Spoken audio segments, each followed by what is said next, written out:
Hey everybody, for those of you who don't know, I'm Alexa and I'm going to be bringing you today's devotional. So I'm just going to jump right into my scriptures that I have for you.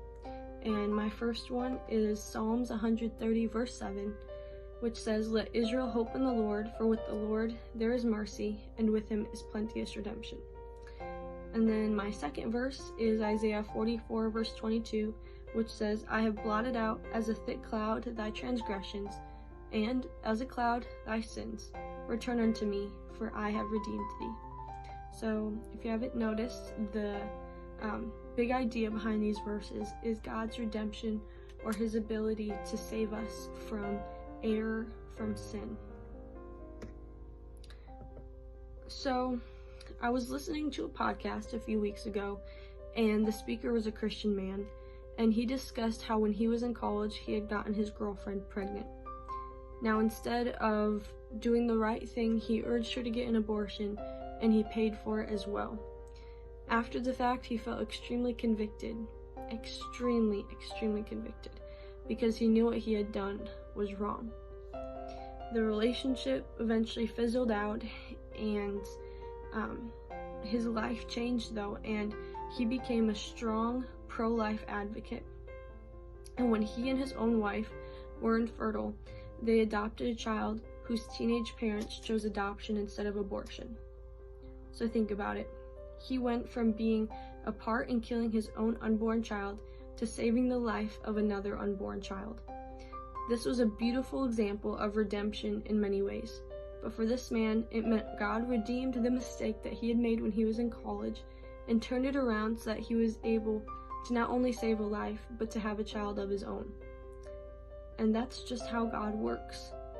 When we change, when we turn from something that we had done wrong and we turn our life to God, he can work redemption moments in our lives. One of my favorite things about being a Christian is knowing that the mistakes we made yesterday do not dictate God's love for us today. When we repent and obey God, redemption moments are everywhere in the waiting. It also means that God just has a funny way of turning past mistakes into future miracles when it's in his will. So this made me think of the story of Saul, who after his conversion became Paul. And today he is known as one of the greatest missionaries of all time, if not the greatest missionary. Yet his beginnings were pretty ugly. He persecuted and killed Christians until God one day struck him down and said to him, "Saul, Saul, why persecutest thou me?" See, in that moment, his life completely changed because he realized what he was doing was not in the will of God.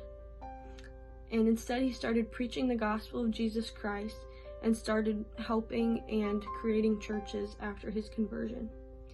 It's obvious that despite what he had done, God gave him a second chance. He went from being a murderer to saving lives through preaching of the gospel. In my own life, I've had many redemption moments, as I'm sure many of you have as well. Whether it was just the little things or the big things like my whole testimony. So I want to remind you that if you are in need of a redemption moment in your life, remember that Hebrews 4:16 says we can go to the throne of God in time of need, and he will extend grace and mercy to us. We make sure that we give those mistakes and those things that we've done in the past that aren't right to God, and we make sure that we're living right. If it's in God's will, he can help to turn those situations around and make something good. So just hold on, keep the faith, and keep trusting in God.